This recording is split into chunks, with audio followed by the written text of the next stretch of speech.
All right, ladies and gentlemen, welcome to Political Science, AP Comparative Politics, Unit 6, Part 3, Nigeria. Let me get my mix of screens going on here, and let me begin. All right. Well, today we're going to talk about Nigeria and several different political issues, but we're going to start off with the challenges in political succession. And this is a great topic to look at that has to do with not just Nigeria, but every single country we study. Political succession.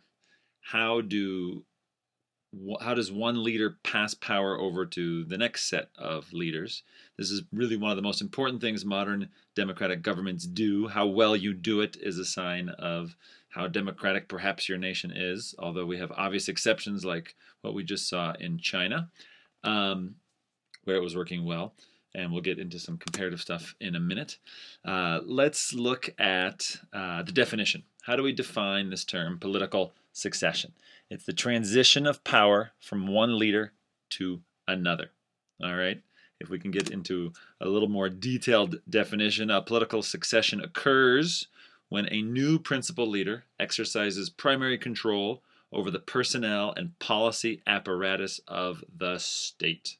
So, of course, you see here a picture of the 2008 political succession. We're used to it in America. We've had it more than 40 times, one leader turning over power to the next leader.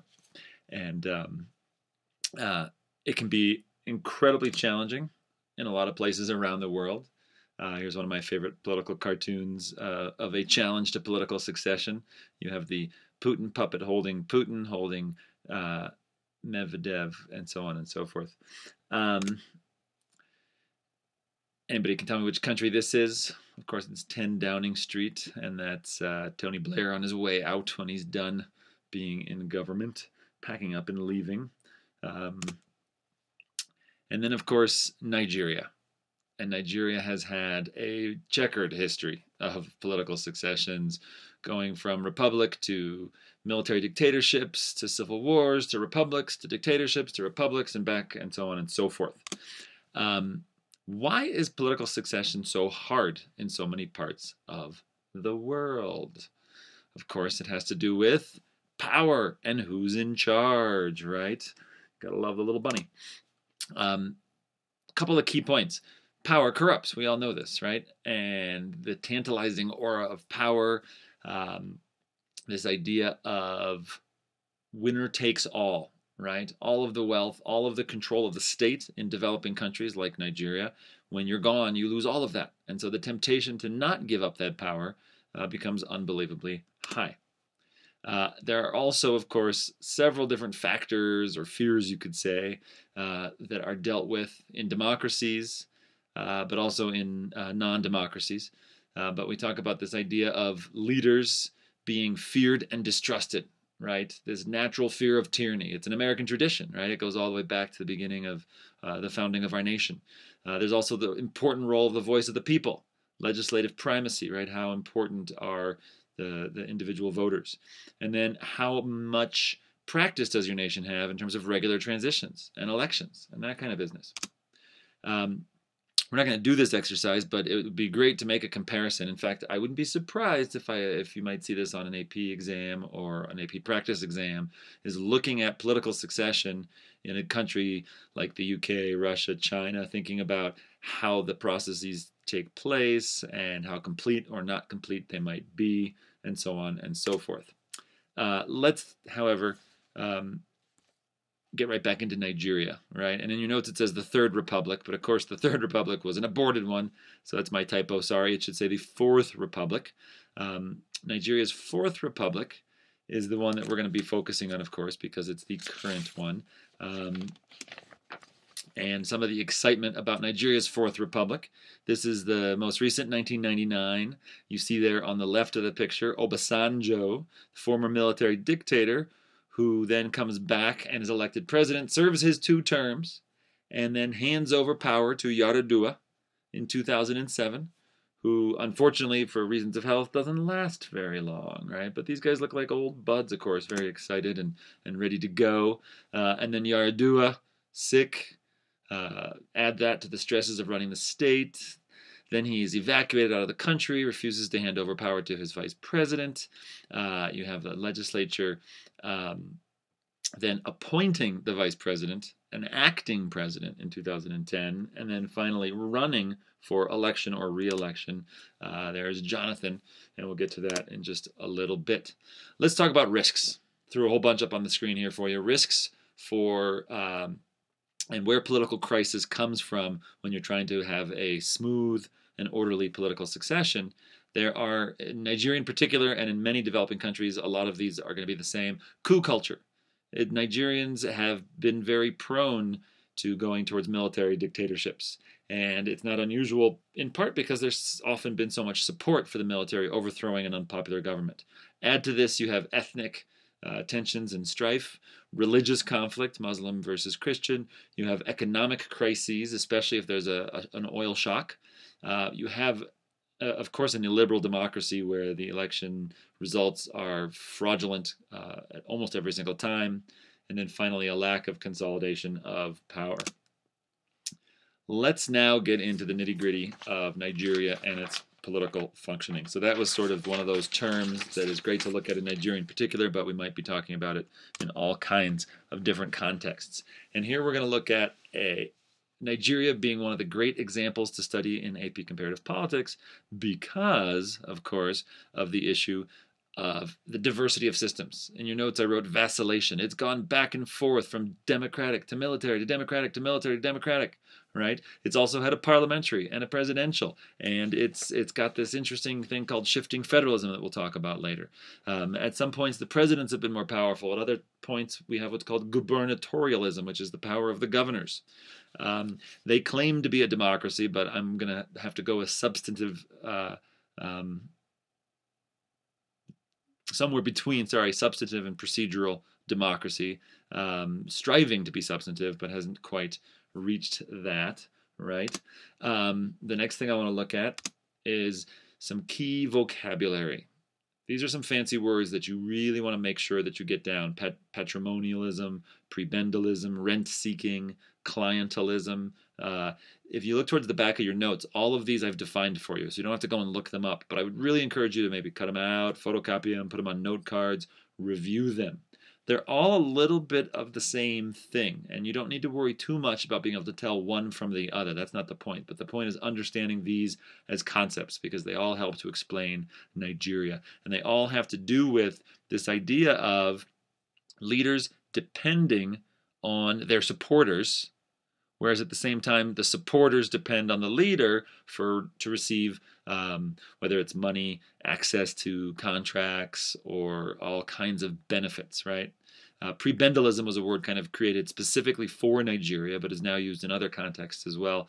But it implies not only the idea of the patron-client politics, which are so important to understand. The big man politics, as you might say. You've got the Oga, the big man, and then he's going to give out jobs and homes and gifts to everybody beneath him, but they're going to, in turn, support him in all kinds of ways, like rallying the vote and things like that. So it's a little bit like the old American political machines. The idea of prebendalism, of course, is this idea of a sense of entitlement. That's why they liked it for Nigeria, because it goes back to the prebends of the Middle Ages. This idea that this is your due, like you deserve this, it should be yours. And so that's where we call it also chop politics. It's our turn to chop, C-H-O-P, chop, or to eat.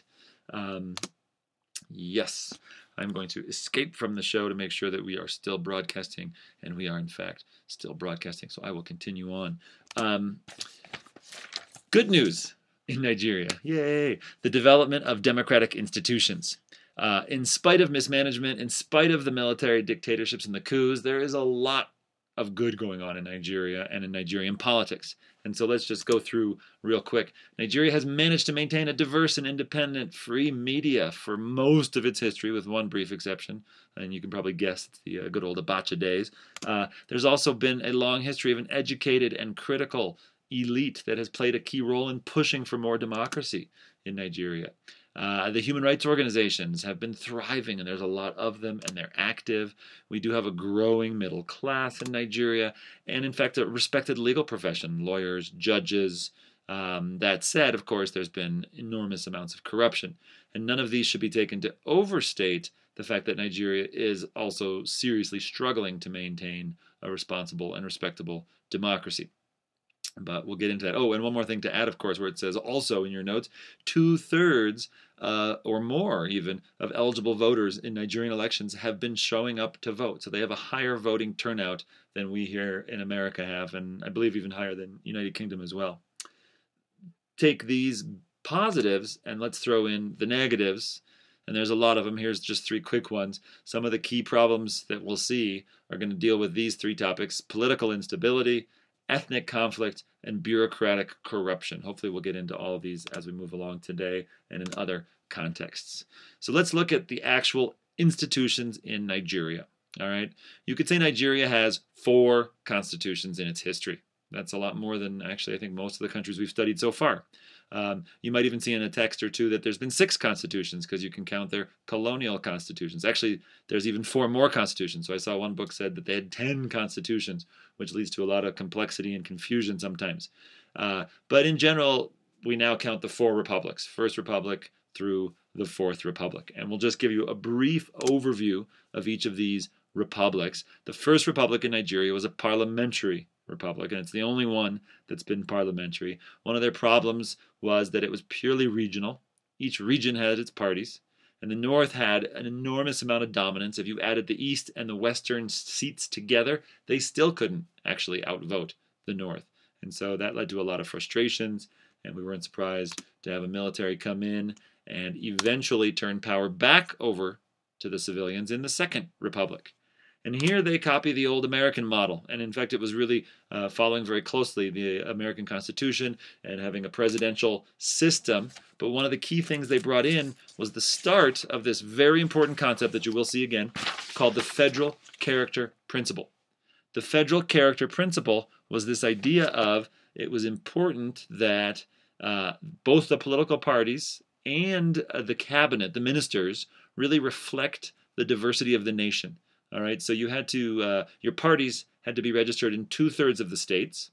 You couldn't just exist, say, in the East or the North or the South. You had to be in 2/3 of the states. And also, each state got to have at least one cabinet minister, right? And so the president, not only is he trying to give jobs to his supporters, but he's got to do it with this ethnic balance, all right? The Third Republic, of course, was an abort. That was the one with the elections that then got canceled, and then the coup, Abacha. And now we go to the Fourth Republic, the current one, right? The exciting federal democratic republic with a presidential executive and a bicameral legislature. That's the system we see today. All right, now let's get into the existing political institutions, all right? And we'll begin, of course, with the executive branch. The current president of Nigeria is, of course, Goodluck Jonathan. We're talking about what some have described as a very personal and authoritarian style, powerful president that is directly elected by the people. I skipped to where it says the last one. Of course, our last 2 we'll even talk about it. The only 2. There's only been 3 in this constitution, in this republic. There was Obasanjo, then Yar'Adua, and now Goodluck. You definitely want to know those 3. The president is directly elected, right? It has to be a plurality of votes. It has to be a plurality of votes. And here's the complicated part, and you want to know this. 25% of the ballots, sorry for the typo there, 25% of the ballots in 2/3 of the states. So take that all together. The candidate must receive a plurality in 25% of the ballots in 2/3 of the states. Okay, if you have any questions on this, we'll go over it again in class. If this doesn't happen, there's a runoff between the top 2 candidates. We have not yet had to have a runoff. The Federal Executive Council, or the Council of Ministers, also must be appointed from each and every state in Nigeria. And we keep adding more states, which makes it more complicated, which brings us back to that idea of the federal character principle. And the idea is it applies not just to the ministers, but also to all federal appointments and to the civil service even, has to have this balance, right? Where else can we go? Each ethnic group is allotted a certain portion of federal positions based on its population. That's where the federal character principle is defined. It's based on population, which leads to, of course, all kinds of trouble, right? Because you've got this issue of defining which group is who and who is what. And also the census becomes unbelievably important because it leads to the jobs that you might see your people getting in the government. And in reality, the result of this, it's not making anybody, I think, feel less tension or less frustration. It's leading to more corruption and more sort of a division of people on their ethnic basis. It has maybe to some degree spread the wealth around a little bit more than it might have been without it, but has probably led to more problems than good. Civil service. Let's move to the next branch, letter E. The civil service in Nigeria has a reputation for being a disaster, for being corrupt, for absorbing most of the budget of the government. Put a couple quotes in there in your notes. There are 3 levels of civil service, right? You've got the federal government civil service. You've got the state government's several civil services. And then you've even got your local government civil services. And then you can even add onto that all the parastatals, business, companies owned by the government, and so on and so forth. There has been some hope of reform recently. In 2009, the head of the civil service proposed a cap on 8 years for the highest level managers. These guys were known as the permanent secretaries. At 8 years, this was going to lead to basically massive retirements. This hasn't happened yet. It was just proposed in 2009, so 8 years more, so people can prepare for this, right? And it could lead to a lot of change, could be very beneficial, or they might resist it. We'll see what happens. Of course, the next one we talk about is the legislative branch. Then it is a bicameral, sometimes been considered a rubber stamp, doing what the president says. They serve 4-year terms in both houses, 360 seats, elected, of course, through single-member district, first past the post. And then the Senate has 109 seats, 3 for each state, plus 1 senator for the capital territory, which is a step ahead of what we've done in America because people in D.C. are still complaining that they're not represented in the federal government. And then they figured they would take our system and add that extra senator. Here's the old federal government, the old legislature, I should say, on a stamp in 1960. And then here's the new one in Abuja, fancy with a dome that seems a little bit almost like a mosque. Thought that was interesting. Right. The legislative branch, as I mentioned, is made up of single-member districts. And there are 3 main parties that dominate the scene. And we'll get into that a little bit later. What I want to talk about now, a different day, what I want to talk about now is the salaries. The government salaries in Nigeria are almost laughable. They're the highest in the world, I believe. I think there might be 1 or 2 other countries that might compare. If you're in the House, you can get about $1.2 million a year. In the Senate, it's about 1.7 million a year. That's salary plus benefits. And there's a breakdown in your notes later, and I'll mention that when we get there. But these guys get 8 times what a U.S. senator gets. They get 3 times what the U.S. president gets. And every year in the Nigerian newspapers, there's all kinds of complaints and questions. How is it possible that our senators make so much more than anywhere else in the world, right? We'll get back to that. Let's talk judicial system. The Nigerian system blends British common law with traditional or customary law with an attempt to respect traditional Nigerian culture. For example, Sharia law in the north is a legal form of law, but it mixes with an old connection to British common law through the Constitution. Judicial terrorism is a term used to describe pretty much just Sani Abacha's reign. When he controlled the courts and did whatever he wanted and executed whoever he wanted. One of the nice things about Nigerian history is that during their other military coups, you didn't see a lot of that. You didn't see a lot of military violence through the courts. You had a lot of smooth transitions, for the most part, for the average civilian here and there, right? The latest change would be the 1999 Constitution and reforms towards the courts. They now have a Supreme Court, a single unified court system between national and state levels, but they do still allow for the traditional subsidiary courts and all that business. And now I am going to pause here at the 20-minute mark, and we'll stop and we'll start a new video to complete the second half of this lecture. Thank you.